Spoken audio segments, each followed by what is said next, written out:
बाळ, फ्रीजमधून श्रीखंड काढ ना. आम्ही पूर्वी घरीच बनवायचो श्रीखंड. त्याची चवच वेगळी होती. आता काय सगळं रेडीमेड.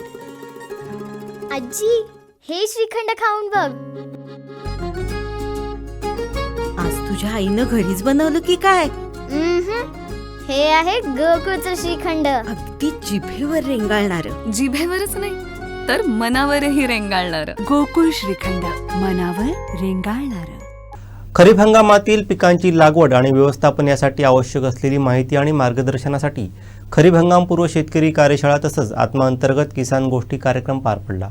त्याचं उद्घाटन बांदा सरपंच प्रियंका नाईक, विलोडे सरपंच प्रकाश दळवी, तांबोळी सरपंच वेदिका नाईक, माजी उपसरपंच तथा बांदा सोसायटीचे चेअरमन राजाराम उर्फ बाळू सावंत, तालुका कृषी अधिकारी GS गोरे, सिंधुदुर्ग बागायतदार फार्मर प्रोड्युसरचे चेअरमन विलास सावंत आदी मान्यवरांच्या हस्ते करण्यात आलं. पिकांची उत्पादकता वाढवण्यासाठी विद्यापीठातून विकसित झालेले नवीन तंत्रज्ञान आणि पद्धती शेतकऱ्यांपर्यंत पोहोचवणे, यातून बियाणे प्रक्रिया, माती परीक्षण, पाणी व्यवस्थापन, कीड आणि रोग नियंत्रण इत्यादीविषयी आवश्यक माहिती अशा कार्यशाळेच्या माध्यमातून शेतकऱ्यांना उपयुक्त ठरते. कृषी विभागाच्या माध्यमातून अशा कार्यशाळेतून नवीन तंत्रज्ञान आणि पद्धती शिकून शेतकरी आपली शेती अधिक सक्षमपणे करू शकतात. योग्य नियोजन आणि व्यवस्थापनामुळे पिकांचं उत्पादन वाढते. यातून शेतकऱ्यांची आर्थिक स्थिती सुधारते. तसंच उत्पादन खर्च कमी होऊन नैसर्गिक संसाधनांचा योग्य वापर आणि व्यवस्थापनामुळे शेती अधिक शाश्वत होते. खरीप हंगामासाठी पूर्वनियोजन महत्त्वाचं असून शेतकऱ्यांनी मगरा रोहयो फळबाग लागवड या योजनेचा लाभ घेण्याविषयी तालुका कृषी अधिकारी GS गोरे यांनी शेतकऱ्यांना आवाहन केलं.